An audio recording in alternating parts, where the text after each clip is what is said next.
बिस्मिल्लाहिर्रहमानिर्रहीम। अस्सलाम वालेकुम। मेरा नाम जकबर है। आप देख रहे हैं टेक्निकल अकबर यूट्यूब चैनल। आज की वीडियो में हम बात करने वाले हैं कि जोंक की सिम पर फ्री इंटरनेट कैसे यूज़ कर सकते हैं।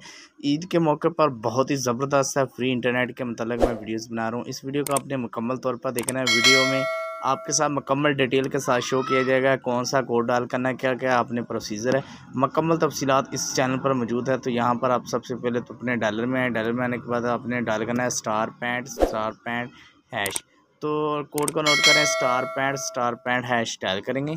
यहाँ पर मैं आपके सामने डाल कर लेता हूँ जोंक की सिम से, तो आपने भी जोंक की सिम से डाल कर लेना है।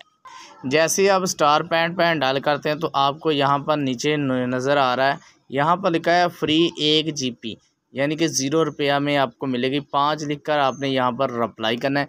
जैसे ही आप 5 लिखकर रिप्लाई करें, याद रखें ये हर सिम पर अवेलेबल नहीं होता है, कुछ चंद सिमें हैं जिन पर ये कोड वर्क कर रहा है, वो तमाम सिमों पर नहीं है। आपने कोई चंद दोस्त होंगे जिनको मिलेगी, तमाम के साथ मैं वादा नहीं करता हूँ कि तमाम को मिलेगा। उसके बाद आपने यहाँ पर मैं 5 लिख कर अप्लाई कर देता हूँ।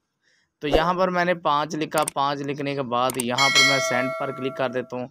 सेंड पर क्लिक करने के बाद आपके सामने कुछ इस तरह इंटरफेस ओपन होता है। यहाँ पर लिखा हुआ है free 1 GB data for 30 day यानी कि सब्सक्राइब 1। आपने उसके बाद इसको बार बार कैसे लेना है, आपने माई जोंग एप्लीकेशन में जाना है, वहाँ से इसको अनसब्सक्राइब किया करना है और उसके बाद यही प्रोसीजर दोबारा करके यहाँ पर फिर आपने सब्सक्राइब कर देना है। उसके बाद वीडियो अच्छी लगे तो वीडियो को लाइक करके हमारे चैनल को लातर पर सब्सक्राइब। अभी मेरे पास ये पैकेज एक्टिवेट है क्योंकि अब जैसे ही ख़त्म होगा तो मैं इसको बार बार से यही पैकेज यूज़ करूँगा। वीडियो अच्छी लगने पर वीडियो को लाइक कर